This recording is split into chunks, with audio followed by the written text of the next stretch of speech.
Alright, well, I guess we can get going because it'll probably be small because they called a HOD meeting and some people are away on vacation. I think this is probably everyone who's going to come today. Okay. Alright, so today I'm just going to talk about how to actually bring 3D printing into your own classroom. I'm not going to tell you how to become an engineer and teach engineering, but take examples from things that I would do in a STEM class and look at how we could repurpose some of these ideas to be more appropriate for science or history or even an English class, because you can use 3D printing and these types of skills in any course regardless of the content area to give students new ways to express themselves. And this is basically a follow-up to Enola's presentation last week, which really well-received presentation looking at what we can do. So this week I'm going to focus on how to do it. So here's just a quick overview. So we're going to be mostly hands-on. I'm going to basically give you almost identical lesson to what I would give my students. A quick crash course into 3D design, but I'm going to throw in a little bit extra in there as well, specifically for teachers to help you learn how to set up your class. So rather than being able to just do it, also look at how to teach it. So our objectives today, I first want to tell you where to find 3D files, because there's lots of things that you can do where you don't need to reinvent the wheel. There's lots of files available for you that you can download and print, particularly in science, being able to just print 3D models and use them for educational resources. Then looking at ways to bring 3D into your classroom, so if you want to take things a little bit further. How to set up a CAD classroom so you can actually have your kids create original content. A little bit of introduction into 3D design so you know the basics of 3D. And then how to create your actual prints. So how to go from the computer to a 3D printer so that you can get a model similar to some of the examples I have on the table here. And then finally, this is probably going to take about 20 minutes. At the very end, we're going to take a look at, give you time to create your own project. So about 20 minutes for you to actually build and hopefully print something of your own today. Alright, so the first thing I want to do is look at jump-starting your class. So how can we quickly find 3D models that you can use for instructional purposes? So for example, one of the models I like to use is this sextant. History teachers probably would know this from looking at Marco Polo and other explorers traveling the seas, finding new places, navigating by the stars. I like to use this a lot for engineering because I can quickly have the students print something. This costs about 5 RMB for me to actually print it. We're buying one of these and having the students use it. A physical one, if I buy it on Taobao, is about 4,000 RMB for an engineering sextant for engineering. So for a fraction of the cost, I can have the kids do real-life engineering skills using one of these 3D print models. But this is one I downloaded off the internet, used as an educational resource. So where do you find things? There's this great website I like to use called the Thingiverse, and I'll give you all these notes as well at the end of the presentation, so you don't have to take tons of notes. But this website allows you to find pre-made 3D files that you can use in your classroom. Okay, so for example, here's one of the Pyramid of Giza, and it actually pulls apart and you can actually see all of the tunnels and where the pharaoh is buried, etc. This one you can download, it's free, you can set it up on the 3D printer, and then you have a teaching aid you can use in your classroom without having to spend lots of time building things. And there's tons of different resources that you can find, potentially miniatures such as people, and we can change the size of them, so you can print army soldiers for history project, and what I like to do in engineering is actually print scale models so that we can test, are the doors big enough, are the windows at the appropriate heights, etc. So we can quickly find things that we can use as an aid to enhance our teaching without necessarily spending a lot of time making them. Now the next step would be creating your own 3D files. This is where things get a lot more interesting and where the students can really start really showcasing their interest, and we can get some really interesting things happening in history and also in English as well. And I'll give you some examples of how we can modify some of these engineering-based projects to be more appropriate for a different subject. So the first thing I would recommend is to always ask yourself 2 questions before you start thinking about incorporating 3D printing into your subject area. First, how much time can you afford to spend on the project? Can you afford to spend an extra day? Can you afford to spend a week? Or can you afford to spend longer? And that's really going to dictate whether or not you're going to use pre-made assets or whether or not the kids are going to build things from the ground up and looking at what our learning outcomes are going to be. And then the second is really think about what is the purpose of 3D printing. Okay? The biggest thing we want to avoid is technology for the sake of technology. Whenever we bring technology into the classroom, we want it to be for a specific reason. We want the technology to enhance the learning outcomes, not just be a time filler. So are we 3D printing to support an idea, or are we using 3D printing as the main objective? And I'm going to give you examples of both of these in just a moment.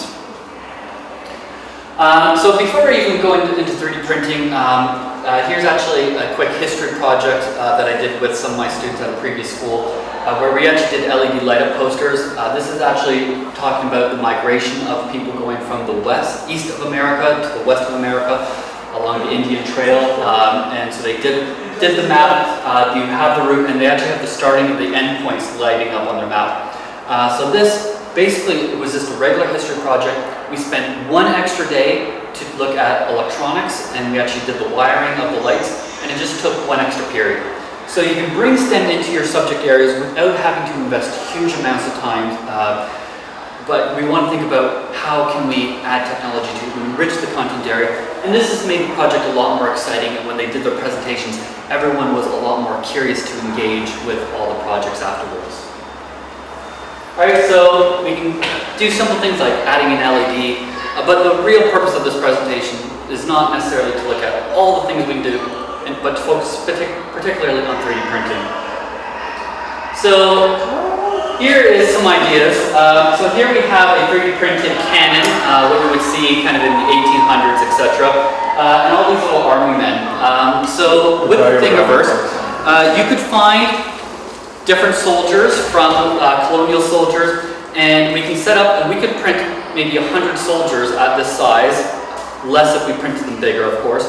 And we could print a set of red and blue, and we could basically set that print up in just a single day, and then the next day the kids can start creating a battlefield to represent where our different forces are, color coding the soldiers.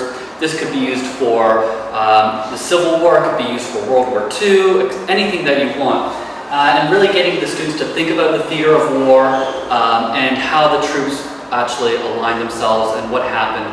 So this would be kind of an interesting way of just using pre-made 3D assets and using them to enhance a model, and then that gives the students something visual to look at and talk about in their history presentations.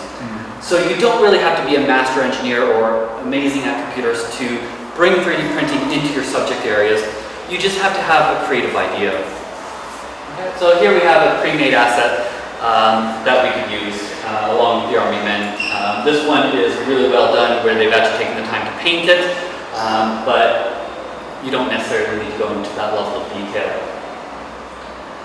Alright, now here I have some samples of my students. So I mentioned this little apparatus here, and this is basically just a cheap knockoff of an 18th century sextant, which is great for doing mathematical measurements.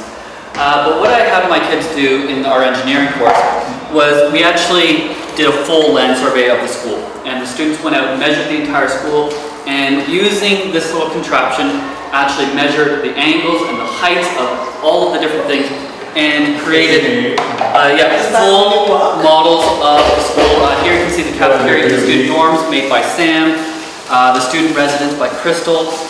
So this is a little bit more intense, where the students are actually using things that we printed with the 3D printer, but then also doing architectural surveys and then using the computer to create original models. Now this example is very much an engineering-based project. However, with very little effort, we could repurpose this project to be a very effective history project. So here I have an example. So the kids going out, doing a land survey, doing a hand sketch, bringing that onto the computer, creating a 3D model, and then 3D printing it. Once again, this example here is very much an engineering example, but with absolutely no real effort, we could repurpose it to having the students do a land survey of a historical ruin and recreating those ruins at scale on the 3D printer and printing those ruins. How much numbers do they have to put into a software like that to come up with an engineering model like that? Is that difficult? Like, I'm going to show you in about 10 minutes, so hold that question for a moment. Scale, numbers. So for the example of the school that I did, so the students went out, they did 1 day of measuring, they came in, they started doing their designs, a proper copy. They went out on the 3rd day to remeasure things that they missed or needed to do corrections for, and then they spent 2 days on the computer to build a 3D model. So a 1-week project, and they did this whole architectural area. I assigned different students, different regions of the school, and then collaboratively they built the entire school. But China, we have tons of ruins, and in Jiangsu province, we have the ruins of the First Ming Dynasty not too far away. So how cool would it be to take your students to ruins, even in Suzhou, have them measure those ruins, and then recreate them on the computer, and then even maybe taking it a step further, and trying to recreate what that temple or what that palace would have looked like before the ransacking. So here we can basically repurpose that exact project, and now it's an amazing history project. And this is the type of stuff that students would actually be doing in a master's level program, actually doing excavations and land surveys. So now, all of a sudden, we've taken the level of our history from just memorizing and regurgitating to interactive and engaging and so much more meaningful. So in order to do this, there's a great program called Tinkercad, and this is what I'm using with my students at the lower level. Now Tinkercad is 100% free, and you might say, Scott, that's crazy.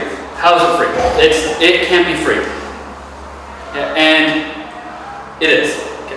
It's not like some things where it's free because it's full of advertising. There's no advertising on it. It's not free because they're trying to get you to do like in-app purchases. There's no in-app purchases. It's not free because you can use it for 5 minutes and then you have to pay. It is completely free. And the reason why is Tinkercad is made by Autodesk. And Autodesk creates all of the high-end engineering CAD software.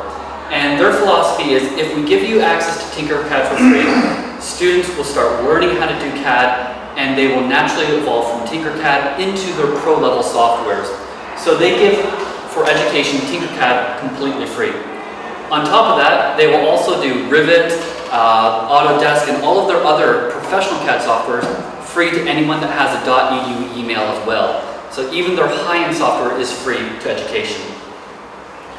So with Tinkercad, what I really love about it is you can set up virtual CAD classrooms for all of your students, and you can do this in minutes. It's super easy, it's free, and there's so much that teachers can do without really having to think about the technology. So we can create a CAD classroom in just 4 steps. That's all there is, and you can have your entire class up and ready in CAD. So this is our first thing. When you create your free account, you'll get to go to this window. Now I have a whole bunch of classes already in there, but the first thing you do is you click on this button, Create New Class. Next, you have to enter some basic info. There's only 3 questions you need to answer to set up your class. After that, you get your new class, and I already have a class set up for us for history. And there's this button right here that says Add Students. You click on Add Students, and you're brought to this window. You might say, oh, I have to create all this big huge list. Nope. You just have to copy and paste your PowerSchool list or Blackboard. Just open up PowerSchool, copy and paste the entire list, paste it in. Automatically, you have student accounts for every single student in literally seconds. Now, once you have your Tinkercad set up, there's a lot that you can do with it. You can see all of your students. You can see how long they've been active or inactive for. You can open up their account and you can see all of their projects that they've been working on. And you can even download, copy those projects. So if you want to build off of their project, you can download it and make modifications, you can open it up and grade it, everything is accessible. That's super, super easy. So let's take a look at some Tinkercad basics. So how do we create, save, and then export our files? Okay. So there's a few tools that you need to know in order to be able to use Tinkercad effectively, and these are the tools that you're going to want to show your students in order for them to effectively do your projects. So the first one is a measure tool. Okay? We want our students to be able to accurately set measurements to create any of their projects, whether or not it be an architectural design or even something like if they were to build a Shakespearean theater for English. Okay? We want the alignment tool. Okay, alignment is really important when we look at 3D design.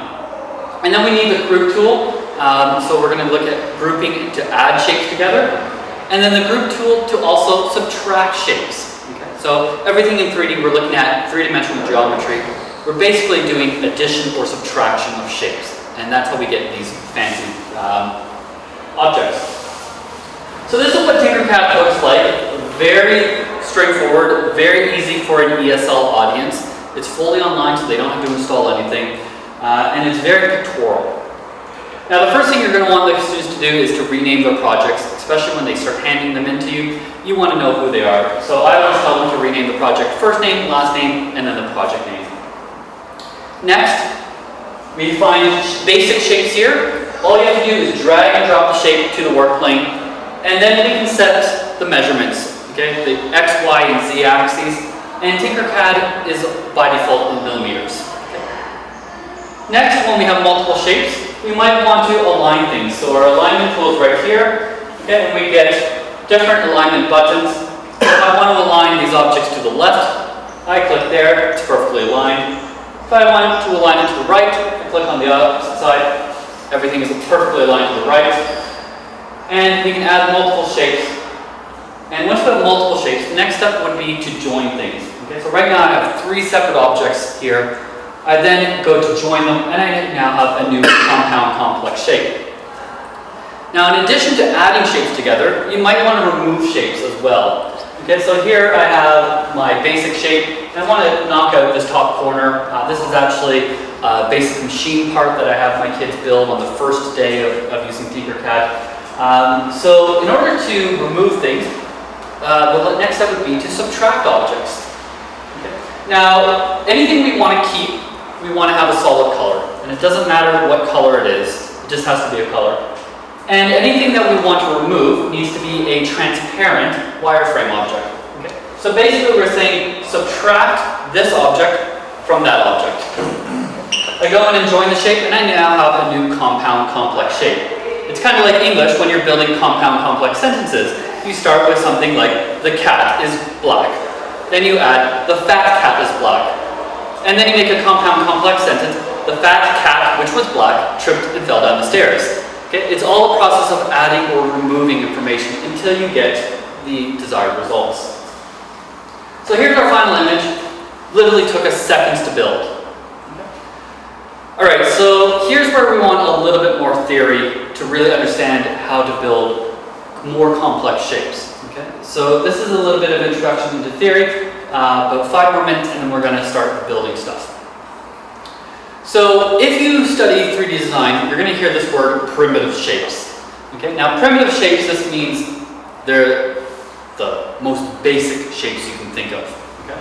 All right, so primitive shapes are the basic building blocks of everything. Okay? And this is what we use for 3D design. So primitive shapes are things like a circle, a square, a rectangle, a triangle. And when we're looking at 3D, we're looking at cubes, pyramids, cones, spheres, and a tori. Now, does anyone know what a tori is? It's the donut-looking thing. This is one of the less commonly known primitive shapes. Okay, so our primitive shapes are the basic building blocks of all 3D design. After that, we have Booleans. Now, Booleans are named after the mathematician George Boole, the famous English mathematician that came up with Boolean algebra. And basically, Boolean is just a fancy word of, well, it's not named after him, his name, but we use it now as a way of describing mathematical logics where things are basically added, subtracted, or excluded. Okay. So when we talk about primitive shapes, we're just saying basic shapes. When we talk about Booleans, we're just talking about adding, subtracting, etc. Okay? So just fancy words to represent very important concepts in 3D design. Now we have a few Booleans that are very important to 3D design. The first is join or add. The second is subtract, so we can subtract A from B or B from A. And the other is intersect. Okay? So intersect is where there's commonality between those two. Okay? So in here, where this rectangle and the cylinder meet, okay, this is the intersection, and you get this little half pie shape. Boolean. All right, so these are just Boolean operations. Add, subtract, intersect. All right, so here's the same thing, just shown in a slightly different way. So when we're looking at 3D design, that's all we're doing. We are adding shapes together, we are subtracting shapes. Okay? Nothing too fancy. So let's just take a look at how to build a complex shape. And this is actually the project I normally do with my kids on the second day of using Tinkercad. That's how easy it is. And this is actually a machine part, but the shape of the part is actually fairly similar to a cannon. So you could just reimagine this as how to build a cannon rather than this particular part. Okay, so step one, we start with a primitive shape. Okay, so a primitive shape is something like a square, rectangle, pyramid, etc. Now once we have our primitive shape, we need to think about how do we add and subtract. And with this particular example, I'm going to subtract a smaller rectangle from the larger rectangle. And that gives me this kind of bench-like shape. Okay, so I have a compound shape now. Now I'm going to continue to remove some material, so I'm going to remove a little bit from the back, a little bit from the bottom, and now I have something that looks a little bit more like a chair. So all I've done is I've started with a rectangle, and I've subtracted a rectangle, subtracted a rectangle, subtracted a rectangle, and now I have a pretty cool shape. Now at this point I might need to add material back in. Okay, so using the addition technique, and I've actually just added 2 more rectangles back in to give me this kind of nozzle part, which if this was a cannon, you can think of this as the barrel of a cannon essentially. Now I've added 4 more cylinders here to give me rounded corners. Going to add a little notch in there for structural support, so once again just adding another shape in. And then I'm going to do 1 more shape in the middle, knocking out the center to give me a hole all the way through the object. So I now have a compound complex shape, which basically only took me 12 steps of just adding and removing material. Fairly simple process, and you can actually see this is fairly similar to what a cannon might look like. Just add a wheel on both sides, and then you have a shape almost identical to a cannon. So building something for history would be no more difficult than this machine part that we did in an engineering course. So just the whole process from start to finish on a time lapse. All right, now this would probably take the student the whole class to do, being that they're new to this. But you can see, okay, it's not as difficult as you might think. Tinkercad is very straightforward, very user-friendly. So this is the process that you would go through to build objects with your students.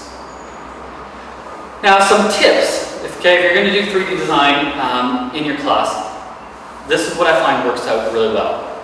Have the students do a hand drawing first.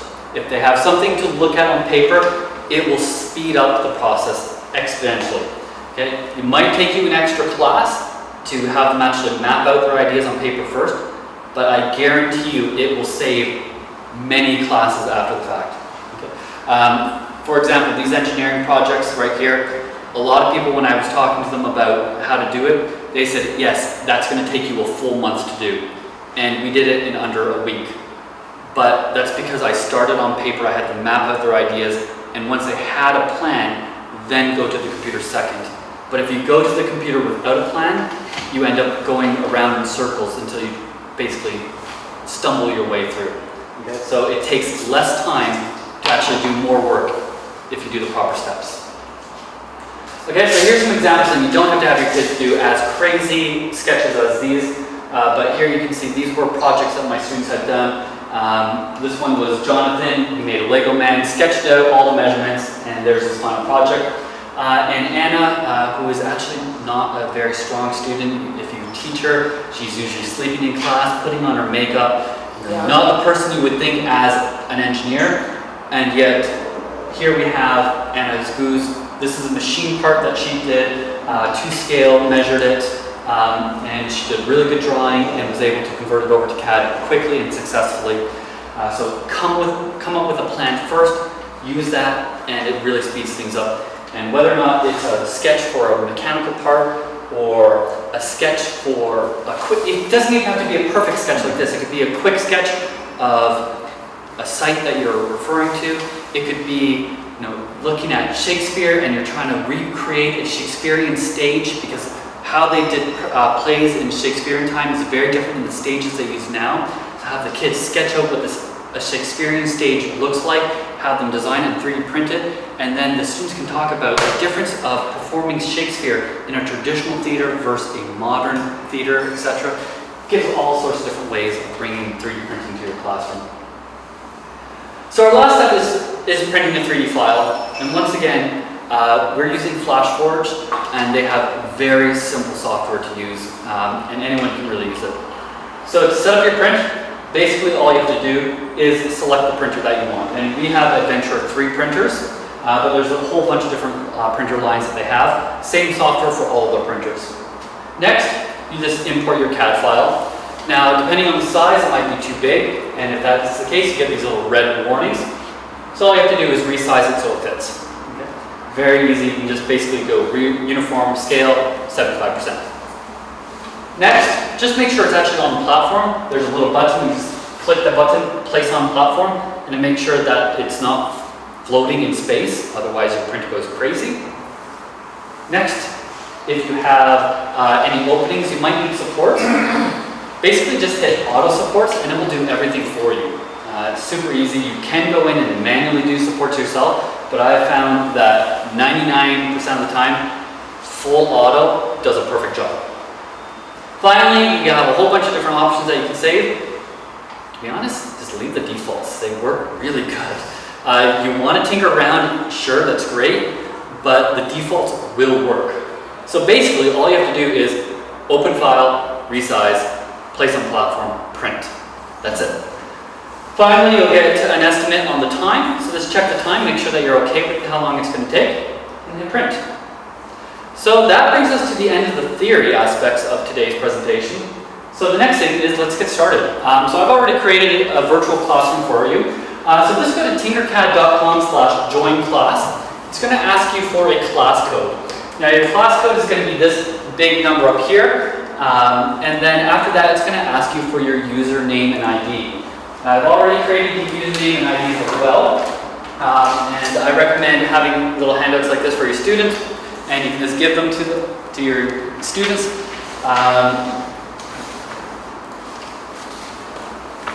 So I've underlined the user ID for you to use. I've just done generic teacher A, B, C, D, but in your class you would actually have the students' names directly from PowerSchool.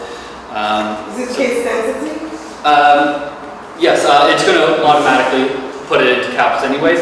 Now if you are doing this with your students though, tell them to turn their keyboard to English, not Chinese. Okay? The biggest problem you will find is students will say, "Teacher, I can't log in, it's broken."